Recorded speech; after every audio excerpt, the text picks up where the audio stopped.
Hello, my dear students.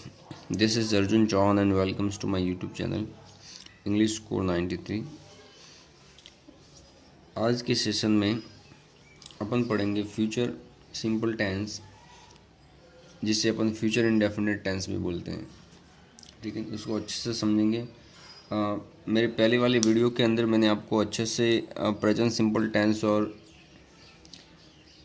Past indefinite tense यानी simple past tense को अच्छे से मैंने एक्सप्लेन कर रखा है।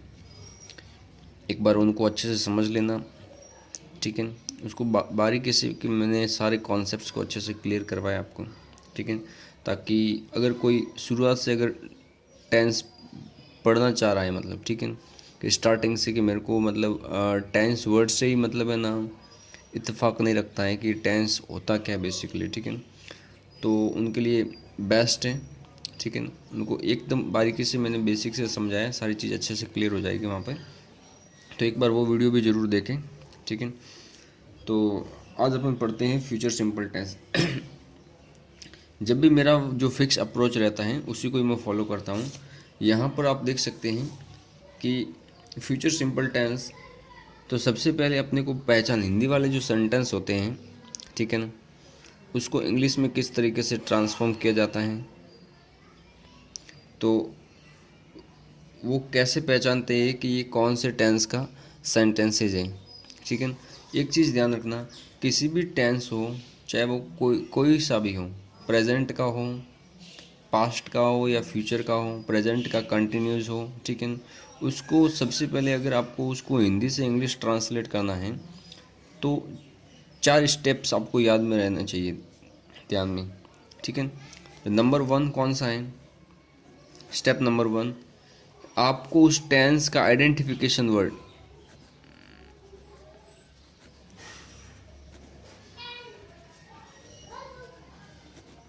क्लियर, पहले तो ये आइडेंटिफिकेशन वर्ड आपको अच्छे से क्लियर होना चाहिए कि उस टेंस में कौन सा, हिंदी वाले वाक्यों में क्या लगता है पीछे, रा है, ता है, ती है, गा, गी, समझ में ना, हर टेंस का एक फिक्स होता है।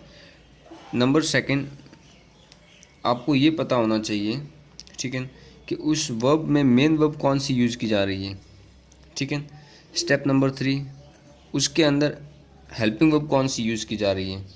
ठीक है, नंबर 4, उसका अफर्मेटिव का फॉर्मूला और उसका इंट्रोगेटिव, नेगेटिव का तो हो जाएगा, इंट्रोगेटिव और अफर्मेटिव का फॉर्मूला आपको अच्छे से याद होना चाहिए।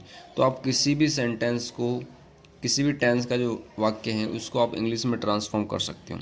ठीक है, इसको आपको फॉलो भी करना है। ठीक है, ये आप एक बार कवर करना, ठीक है, फिर देखना आपको कोई सी भी प्रॉब्लम्स नहीं आएगी टेंस से रिलेटेड बेसिकली। ठीक है, it's my experience I am sharing with you. So चलो स्टार्ट करते हैं। सबसे पहले यदि फ्यूचर सिंपल टेंस की अगर बात करें तो उसमें हिंदी वाले वाक्यों के पीछे क्या लगता है, गा, गी और गे। ठीक है, मैं क्रिकेट खेलूँगा, नेहा गाना गाएगी, ठीक है, हम जयपुर जाएंगे, क्लियर। तो इस तरीके से जो वाक्य होते हैं जिसके लास्ट में गा, गे, गी रहता हो, वो फ्यूचर सिंपल टेंस को रिजेंबल करता है, ठीक है, रिलेट करता है। तो इसके अंदर अब मेन वर्ब कौन सी यूज की जाती है, तो वर्ब की फर्स्ट फॉर्म यूज की जाती है, जैसे गो, प्ले, ब्रिंग, कम, क्लियर।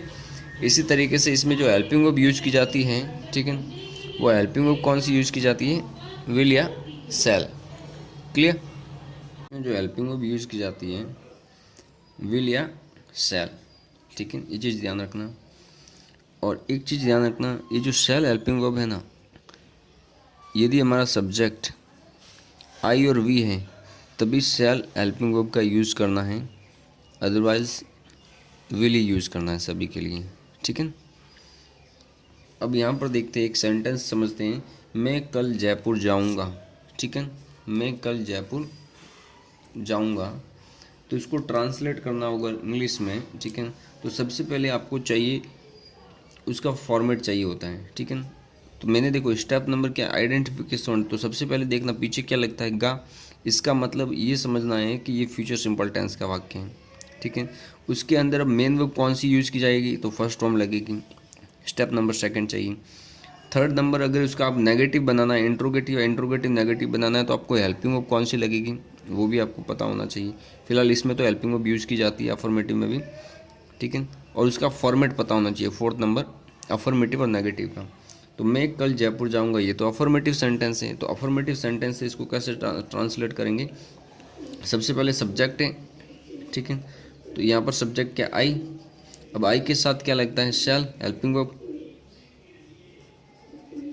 आई शैल। उसके बाद वर्ब की फर्स्ट फॉर्म जाऊंगा यानी गो, कहाँ पर, जयपुर, गो टू जयपुर। कब, टुमारो, तो आने वाला कल है, ठीक है। तो यहाँ पर टुमारो लगेगा, ठीक है, क्लियर। तो ये हो जाएगा I shall go to Jaipur tomorrow, clear. इसी तरीके से ये फॉर्मेट ध्यान रखना, इसका नेगेटिव का इंट्रोगेटिव, इंट्रोगेटिव नेगेटिव का ये हो जाएगा। मैंने पहले ही बताया था, यदि आपको WH वर्ड बनाना है, ठीक है, कि कल क्या तुम जयपुर जाओगे, तो यहाँ पर आपको WH वर्ड उसका इंट्रोगेटिव फॉर्मेट है वो पीछे लगा देना है। कल क्या तुम जयपुर जाओगे, तो इसको बोलेंगे व्हाट, ठीक है। और ये पीछे वाला सेंटेंस, ठीक है, what will you go to Jaipur, clear, इस तरीके से, ठीक है ना। इसी तरीके से नेक्स्ट है ट्रांसलेट इनटू इंग्लिश। ये कुछ सेंटेंसेज हैं, उसको अपन अच्छे से इंग्लिश में हिंदी में दिया हुआ है, उसको इंग्लिश में ट्रांसलेट करेंगे, वन बाय वन अच्छे से समझेंगे, ठीक है। सबसे पहले मैंने यहाँ पर जो भी वाक्य लिखे ये मैंने प्रेजेंट सिंपल टेंस के लिखे, इसको समझना। फिर किस तरीके से ये पास्ट सिंपल टेंस में चेंज होता है, क्या ऐसी चीज़ है जिससे मतलब किन किन चीज़ों में चेंजेस करता है, उसको आपको अच्छे से समझना है। उसके बाद मैं अंग्रेजी बोलूँगा, इसका मतलब फ्यूचर सिंपल टेंस लिया है, ठीक है। इसको मैं कैसे कन्वर्ट करता हूँ, तो इनको रिलेट करना, इनको समझना कि किस तरीके से चेंज होते हैं, ठीक है। हेल्पिंग वर्ब किस तरीके से चेंज होती है, मेन वर्ब किस तरीके से चेंज होती है, ठीक है ना। उसका आइडेंटिफिकेशन वर्ड्स क्या है, क्लियर। मैं अंग्रेजी बोलता हूँ, तो सबसे पहले स्टेप नंबर 1 क्या है, आपको ये देखना है कि पीछे क्या है, ता ते ती, इसका मतलब ये future simple tense, sorry present simple tense हुआ, क्लियर। उसके बाद देखना है कि मेन वर्ब कौन सी यूज़ की जाती है, तो बोलने को इंग्लिश में बोलते हैं स्पीक, क्या बोलते हैं, स्पीक, क्लियर। उसके बाद देखना है ऑब्जेक्ट कौन सा है, ठीक है। वैसे तो वो फॉर्मेट पता होना चाहिए। अब इसके अंदर ऑब्जेक्ट है अपना ये अंग्रेजी और ये सब्जेक्ट है, तो कैसे ट्रांसलेट होगा, तो इसका हो जाएगा, मैं अंग्रेजी बोलता हूँ, I speak English, clear. I speak English, मैं इंग्लिश बोलता हूँ, मैं इंग्लिश नहीं बोलता हूँ, I do not speak English, क्या हो जाएगा, आई डू नॉट, या डोंट भी बोल सकते हो चाहो तो आप स्पीकिंग में, I don't speak English, clear. ये समझना, इस तरीके से करना है। क्या तू अंग्रेजी बोलता है, तो अब इसमें ये कौन सा है, प्लूरल है, तो यहाँ पर डू हेल्पिंग वर्ब लगेगी, डू यू स्पीक इंग्लिश, पीछे लगा देना क्वेश्चन मार्क। नेक्स्ट है, क्या तू अंग्रेजी नहीं बोलता है, तो डोंट यू स्पीक इंग्लिश या do you not speak English. ये सारी चीज़ें मैं फॉर्मूले के बेसिस पे ही कर रहा हूँ। ये फॉर्मूले मैंने अच्छे से, जब ये टेंस पढ़ाया था प्रेजेंट सिंपल टेंस, तो अच्छे से मैंने बताया है, ठीक है ना। वहाँ देख के आप समझ सकते हो फॉर्मूले को। हाँ, इसको आप है ना, क्या तो अंग्रेजी नहीं बोलता, स्पीकिंग में अपन है ना डोंट यू स्पीक इंग्लिश ऐसे भी बोल सकते हो, ठीक है। मैं इंग्लिश बोलता हूँ, I speak English, I don't speak English, do I speak English, don't I speak English, समझ में आया ना, इस तरीके से। मैं अंग्रेजी बोला, अब यहाँ पर आ का साउंड आ रहा है, इसका मतलब ये स्पीक की सेकंड फॉर्म लेनी है, तो क्या हो जाएगा, स्पोक, ये यूज़ करना है, क्लियर है ना। तो मैं अंग्रेजी बोला, तो इसका मतलब आई स्पोक इंग्लिश, क्या हो जाएगा, आई स्पोक इंग्लिश। मैं बेसिक से बता रहा हूँ, ठीक है। मैं अंग्रेजी नहीं बोला, आई डिडंट या did not speak English.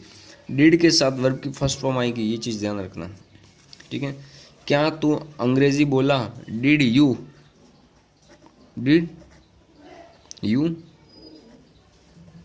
Speak English.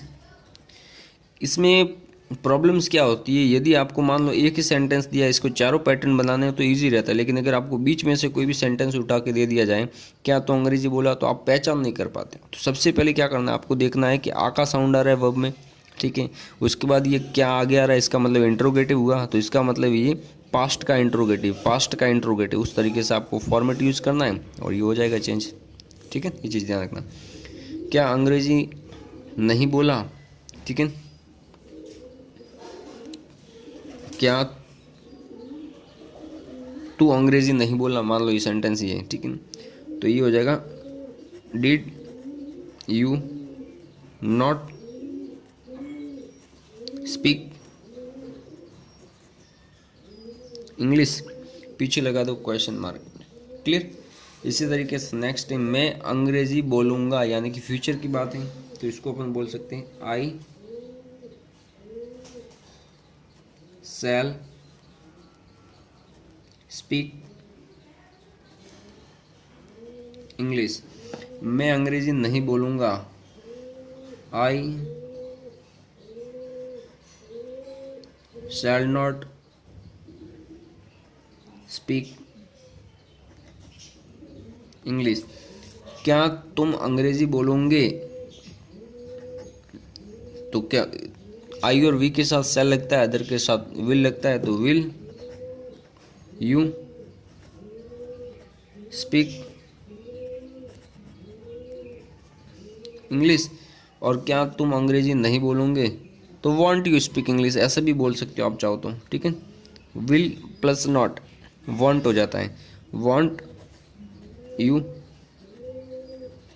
Speak English. ये आपके स्पीकिंग पॉइंट ऑफ व्यू से भी इम्पॉर्टेंट है, चीज़ ध्यान रखना। वो अंग्रेजी बोलता है, वो अंग्रेजी नहीं बोलता है, क्या वो अंग्रेजी बोलता है, क्या वो अंग्रेजी नहीं बोलता है, ठीक है। He speaks English, he doesn't speak English, does he speak English, doesn't speak English. इसी तरीके से स्पीकिंग की जब क्लासें होती है ना, तो वहाँ पर भी इसी तरीके से सिखाया जाता है। वहाँ पर फ़र्क ये है, वहाँ पर आपको बार बार प्रैक्टिस करवाई जाती है, रियाज करवाई जाती है बोलने की, ठीक है। तो ये आप इसी तरीके से आपको बोलना भी है, आपका स्पीकिंग भी अच्छी हो जाती है, ठीक है। एक वर्ब को पकड़ना है, उसके ऊपर आप बोलना स्टार्ट हो जाओ। वो अंग्रेजी बोलता है, अब देखो ये प्रेजेंट सिंपल टेंस का है, लेकिन वो यानी सिंगुलर है, वो किसको रिलेट कर रहा है, ही को, तो ये हो जाएगा ही स्पीक्स इंग्लिश, क्लियर। वो अंग्रेजी बोलता है, ही डजंट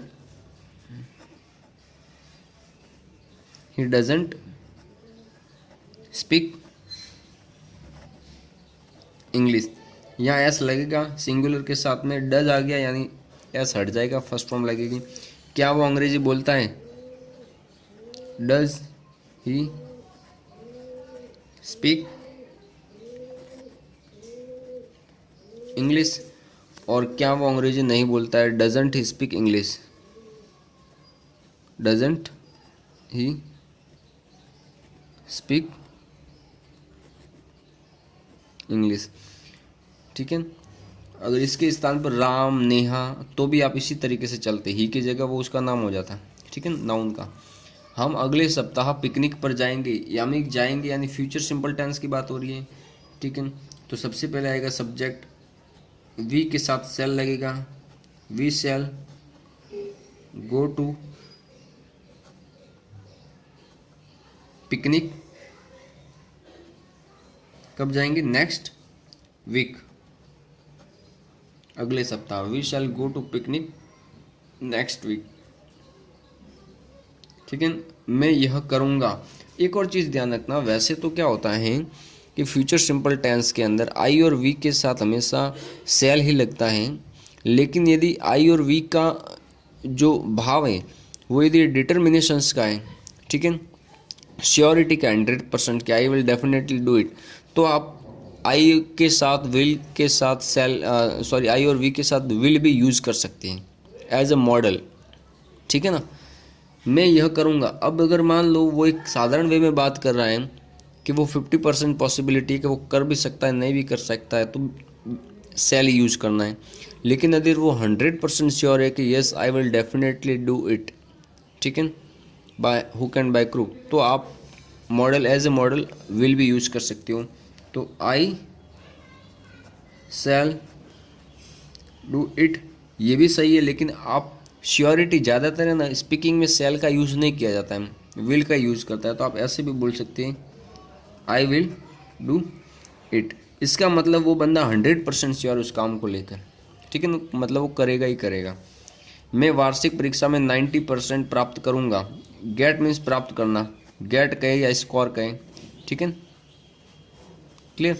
तो ये हो जाएगा आई, अगर वो श्योर है तो विल यूज करना, I will get 90% in annual examination, clear. I will score 90%, आई शैल भी हो सकता है, ठीक है, लेकिन ये श्योरिटी की बात हो रही है। कोई भी बंदा कब कहेगा, जब वो 100% श्योर हो तभी वो कहेगा, कमिटेड करेगा कि yes I will score 90% marks in my annual exam. मैं कभी झूठ नहीं बोलूँगा, ठीक है। आई, यदि वो डिटरमिन है कि उसने पहले मान लो ऐसा बोला था, गलती हो गई, उसको मतलब गिल्टी फील हो रही है कि आइंदा अब कभी नहीं बोलूँगा, अगर वो श्योर है, ठीक है, अपनी इस बात को लेकर, तो विल यूज़ करना है, ठीक है। Otherwise sell I will never speak a lie, ठीक है, I will never speak a lie, clear. तो इस तरीके से आपको चेंजेस करने हैं सेंटेंस को। मैंने देखो आपको अच्छे से समझाया, प्रेजेंट सिंपल टेंस, फिर किस तरीके से पास्ट सिंपल टेंस में कन्वर्ट करते हैं, किन किन चीज़ों का ध्यान में रखना है, वर्ब किस तरीके से चेंज होती है, हेल्पिंग वर्ब किस तरीके से चेंज होती है, ठीक है, उनका पैटर्न क्या रहता है, उनकी कैसे पहचान करते हैं कि इसी टेंस का वाक्य। मैंने अच्छे से बेसिक से आपको समझाया। आई होप कि ये वीडियो आपको बहुत ही ज़्यादा पसंद आया होगा, ठीक है। यदि अच्छे से मैंने समझाया, आपको सारी चीज़ें क्लियर हैं, ठीक है, तो आप अपने लेवल पर कुछ सेंटेंस भी बनाएं हिंदी से इंग्लिश। कोई डाउट हो तो एक बार देख लो वीडियो वगैरह, फिर भी डाउट हो तो कमेंट सेक्शन में लिख के बता दो कि सर ये वाला पार्ट समझ में नहीं आया, ठीक है। तो आई विल श्योर कि I will clear every doubts if you face, ठीक है, इन माई वीडियो लेक्चर्स। सो आज के लिए इतना ही। आपसे एक रिक्वेस्ट है जाने से पहले कि मेरे चैनल से को सब्सक्राइब कर दे एक बार, और वीडियो को लाइक करें, और जो ऊपर घंटी का जो बेल आइकन बना हुआ है उस पर क्लिक कर दे, ताकि जो भी मैं अपकमिंग वीडियोज़ लाता रहूँगा इंग्लिश से रिलेटेड वगैरह, ठीक है, तो आपको उसका नोटिफिकेशंस मिलता रहे। सो आज के लिए इतना ही। So thank you so much, take care and bye bye.